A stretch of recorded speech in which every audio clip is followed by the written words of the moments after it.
The Beaches podcast is going to give you everything you want to know about a beach before you go there. I hope you enjoy the show. Be sure to check out our website, www.sandee.com. Without further ado, let's get into the show. Okay, so picture this.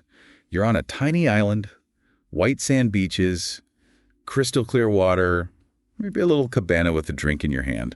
That was pretty good to me. Right. Well, that's exactly the kind of escape we're diving into today. And the best part is, you don't even need your passport. We're headed to Isla Contadora. Ah, Isla Contadora. Ever heard of it? I have. Well, if you haven't, you're in for a treat. It's this little hidden gem off the coast of Panama. And trust me, after today's deep dive, you're going to be adding it to your travel bucket list. I can see why. It's a pretty incredible place. So to get us started, can you give us a little lay of the land? Where exactly is this paradise and what makes it so special? Sure. Isla Contadora is part of the Pearl Islands archipelago. They're out in the Pacific Ocean, just a short hop from Panama City. Okay, Pearl Islands. I'm already intrigued. Yeah, and Contadora itself is pretty unique. It's small enough to feel like you've truly escaped the world, but it still has this amazing blend of natural beauty and, a touch of luxury. Ooh, luxury. You had me at untouched beaches, but now you're really talking my language. But before we get to all the pampering, I gotta ask, where does the name Contadora come from? Well, it actually has a pretty interesting history. Contadora means accountant in Spanish. Accountant. What does accounting have to do with a tropical island? Well, go back a few centuries to the time of the Spanish conquistadors. They were, shall we say, very interested in pearls. Oh, right. Pearls were a big deal back then. Huge. And these islands were full of them. So the conquistadors would use Isla Contadora as a central point to, count the pearls that were harvested from the surrounding waters. So basically it was a giant pearl counting center. That's kind of cool. Yeah, it's not your typical island origin story. Definitely not. But speaking of treasures, let's talk about those beaches. I mean, you can't mention a tropical escape without picture-perfect beaches, right? Right. And Contadora definitely doesn't disappoint. They're just stunning, each one with its own unique character. Okay, spill the details.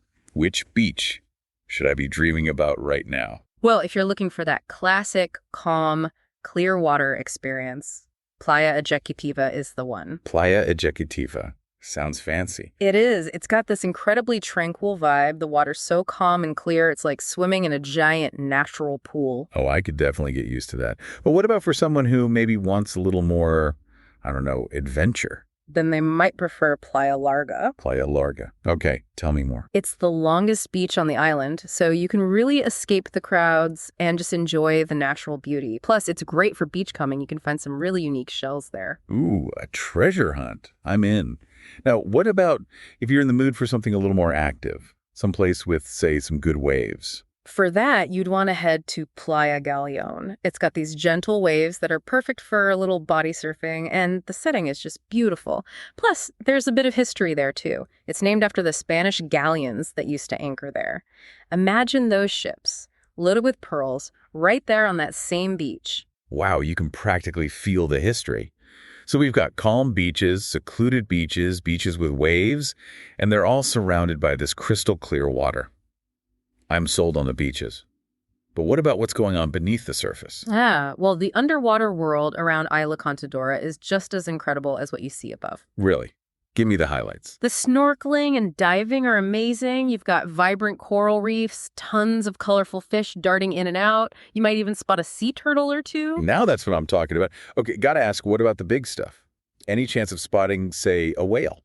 Actually, yes. Humpback whales migrate through the waters around Isla Contadora. No way. Seriously. Yeah, during certain times of the year, you can see these magnificent creatures breaching the surface. It's truly a sight to behold.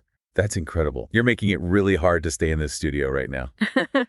Okay, so you've sold me on the beaches, the marine life, the history. It all sounds amazing. But let's be real, not everyone is all about roughing it. What about the luxury side of things? Are there any options for those of us who like a little pampering with our paradise? Oh, absolutely. While Isla Contadora has this wonderfully untouched natural vibe, it also has some seriously luxurious resorts. Okay, paint me a picture. What kind of luxury are we talking about here? We're talking infinity pools overlooking the ocean, private beaches, world-class dining. Yeah. You know, fresh seafood, tropical cocktails, the works. Okay, yeah, you're definitely speaking my language now. So it's like you get the best of both worlds, the tranquility of this untouched island and the comfort and luxury of a five-star resort. Exactly. It's a pretty special combination. Well, Isla Contadora, from pearl counting hub to tropical paradise, you've officially earned a spot on my travel bucket list.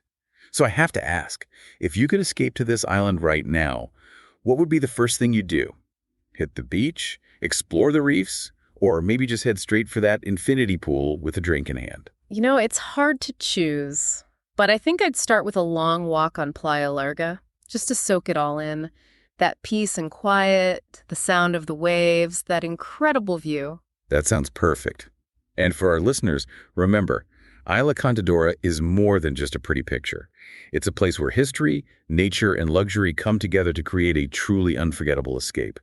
And who knows, maybe one day we'll both be sipping cocktails on that beach, sharing stories about how we discovered this hidden gem.